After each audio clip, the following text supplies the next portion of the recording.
Evergreen put these trails in, and we thought, well, we moved here 4 years ago to Evergreen, and we lived just 4 miles west of town before that. And some of you might have been at the yard tour out at our house before that. We had prairie gardens out there, and we had 4 acres, and we planted over that, during that time, 33 years that we lived out there, we put in prairie gardens.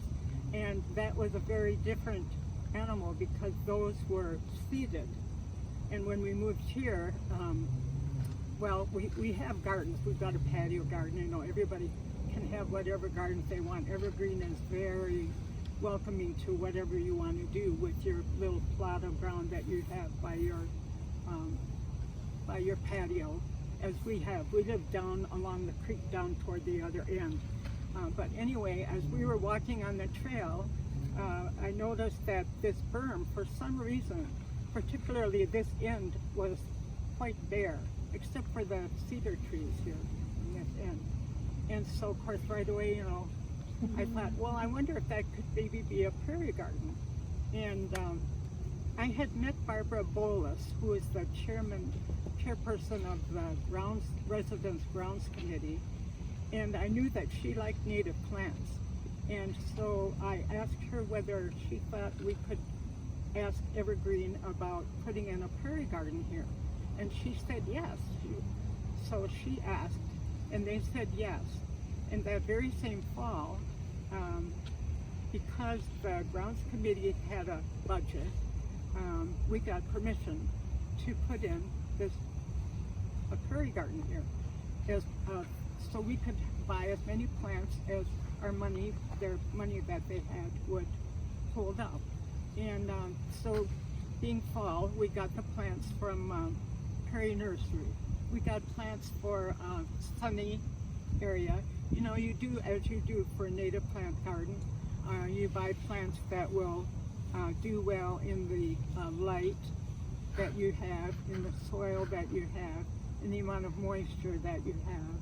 And so we have, you know, pretty much full sunlight here. We figured that we probably, being Oshkosh, you know, we're working with clay, because we figured that whoever filled in with soil over this rubble that we were working with would probably not have put in wonderful, you know, garden soil. They would have probably put in some pretty poor soil, clay probably. And so anyway, we got a package of transplants from Prairie Nursery, and October 1st, 2020, just a few months, we moved in August 2020, and October 1st, 2020, we were transplanting our prairie garden here.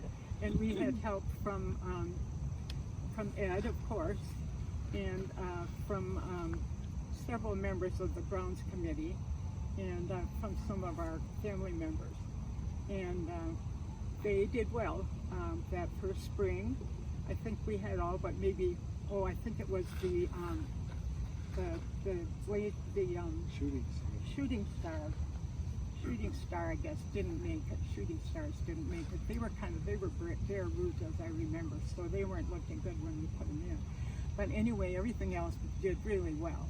And so we got good germination with the plants that we put in here.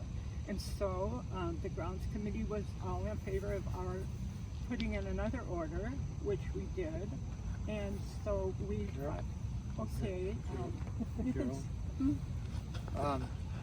yeah.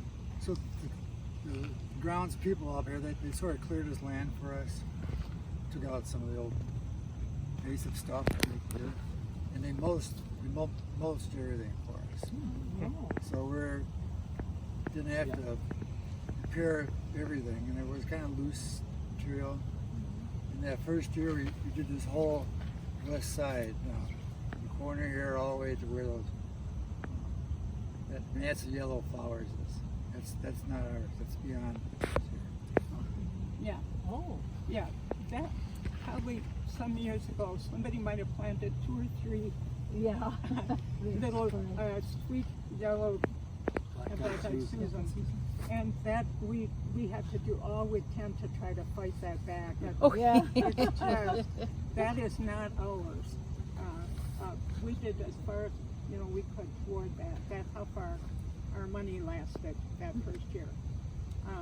And then that next spring of 2021, we started down here again at the point, and we planted. I don't know how far did we go. Maybe We went That was just the other side of the tree. as far as it goes. You can't. We ended up 30 feet back. We went all the way. yeah. So we did quite a bit, and that year we had another $1,000 budget. Yeah. Yeah, this is when we got the grant from Wild Ones for this second. Yeah, we had two $500 grants. We had $500 from Wild Ones, $500 from the Evergreen Grounds Committee. And so we spent $996. And the plants that I picked, of course, it was a different ballpark because we had this cedar tree. And try as we might, the Evergreen Grounds crew, not committee, but the crew, the employees, they don't want to take the cedar tree out. So we had to plant. Initially, we wanted to take all the cedars out. Yeah. We said And no. so we have a hard time getting stuff that wants to grow. But we've trimmed about 3 or 4 feet down on all of these. Yeah. We didn't really ask permission to do No. that. We just, Sort of when nobody's 'cause looking. they were overhanging and touching the plants. Yeah. Yeah, it's amazing what you can do on weekends. Yeah, when Bob and Ed, when nobody's looking, they're out here. It's called guerrilla gardening. So, so the second year we got our plants from Oricon sale. No, No. no, we got them No, from Wild Ones plants, from the yeah. Wild Okay, the Ones. Wild Wild One. Ones plants, yeah. Yep. So that's what this is what we got that second year. Pretty good, pretty good germination. And you see one, what is that? The bright purple one, specifically bright. purple Oh, the No, one the really down. bright one. That's somebody's garden plant that they, That's what it looks like. Blocks. we have to, and that's the way it is here, people will plant plants from their gardens at home and so forth, and we can't just be going and, digging things out. It's the same way in the woods in the spring when you come here, you will see a fairyland of tulips and daffodils that people had planted in memory of their loved ones. And you can't be going and digging those out, even though there are beautiful spring wildflowers that you also will find because they planted them in memory of somebody. So, everybody kind of has to get along together. There's spotted daffodils all over here. Yeah. They just kind of disappear. Yeah. But anyway, so this was our second planting. And then going up this way farther, we planted in the next spring, that would be 2022. We continued up here. This was a sunnier area that we did, an extension on this side. And here again, Evergreen cleared this area and put down. You can see some of the mulch that's left. Put down mulch for us all along here. About how deep was the mulch that they put in? I don't know. I'm thinking 4 inches or so. And nothing under You the said mulch? how much how did you say? deep? Yeah. Yeah, it was pretty thick. Yeah. And you had dirt under there? Yeah, it's If you call it that, yes. kind of back there is a lot of stone in it too. Yeah. So it's not real perfect soil.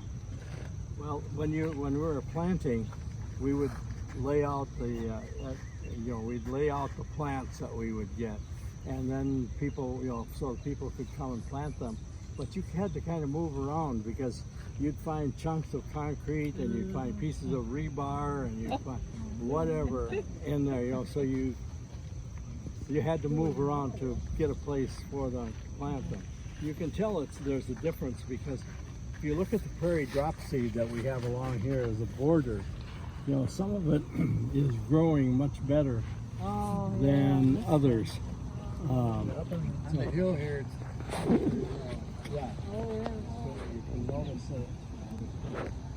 So do you think the garbage underneath is from building the structure? No, I think, No, I think it Before predates that? I think it predates, yeah, I think it's before that. At least a lot of it is. This, Some of it may well be from the building project. For a but- long time, the edge of the city this was farmed or undeveloped.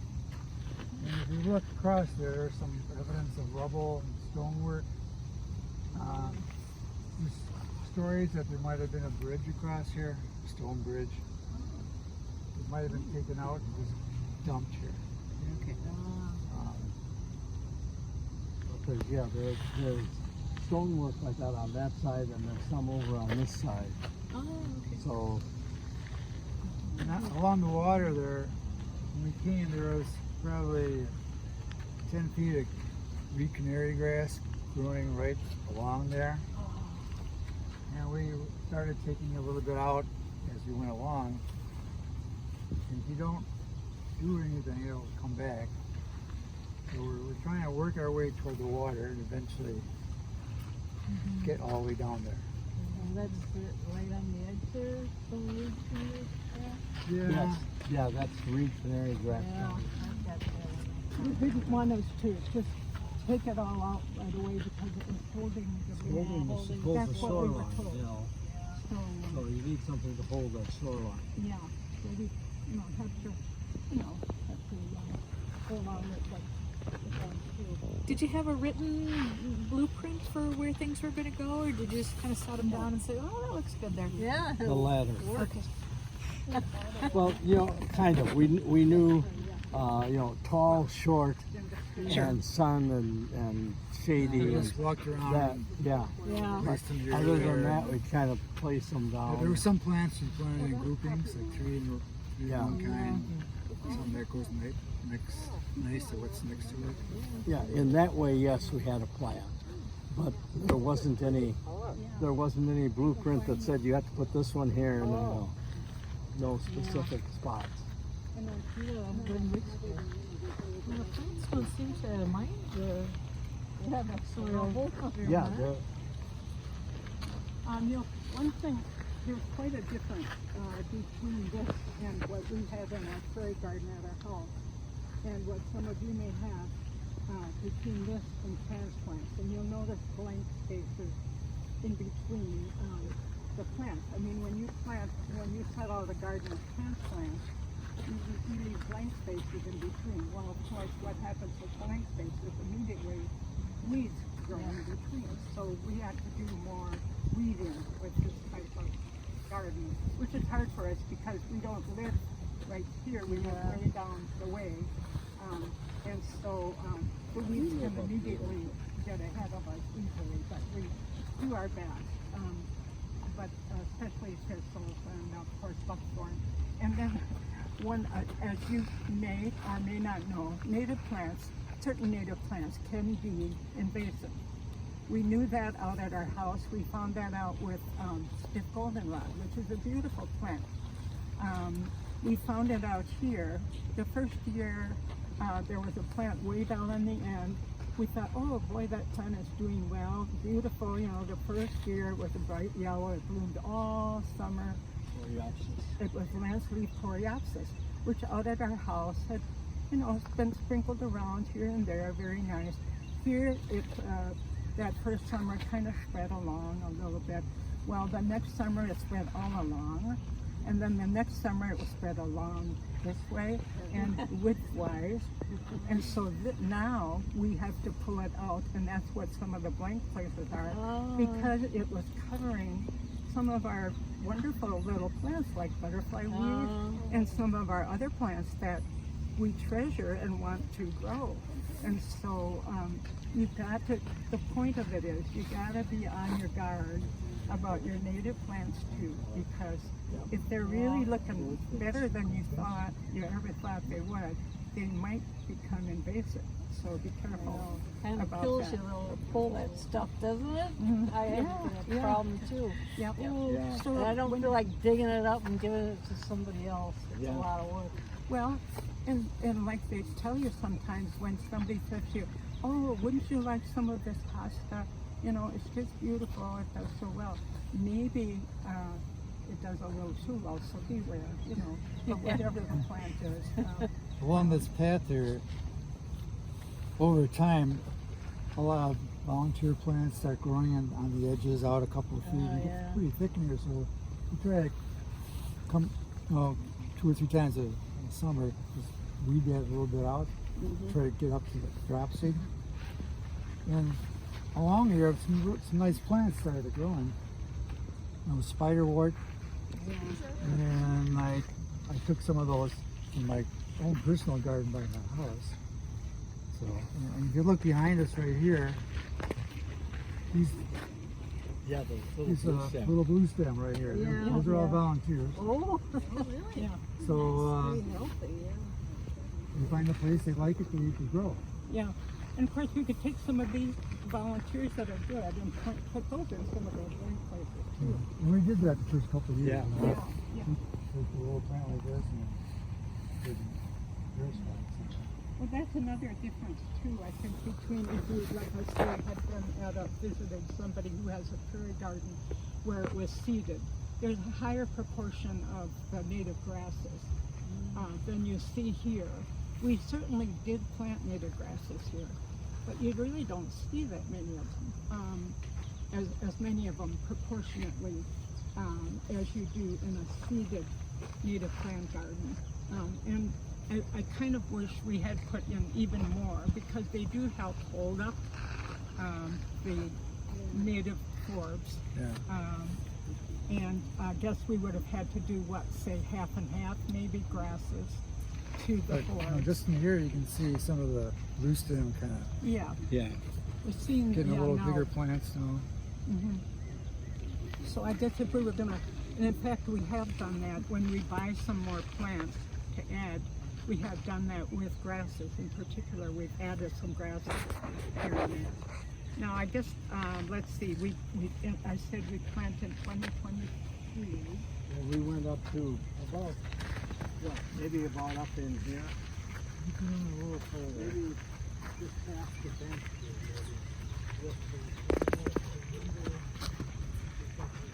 So, this isn't yours here?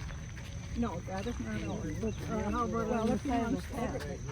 Yes, we have planted up to, well, a little beyond where you see the prairie dropseed. Oh, yeah. Our border of prairie dropseed, that's as far as we planted. Oh, okay. So we did plant farther along on this side. But this still is evergreen. Yeah. Oh, yeah. Yeah. But when I say this is everything, I'm blaming the dogs for I'm saying they have to take care of that, not us. Black-eyed Susan is kind of a short-lived plant. And it is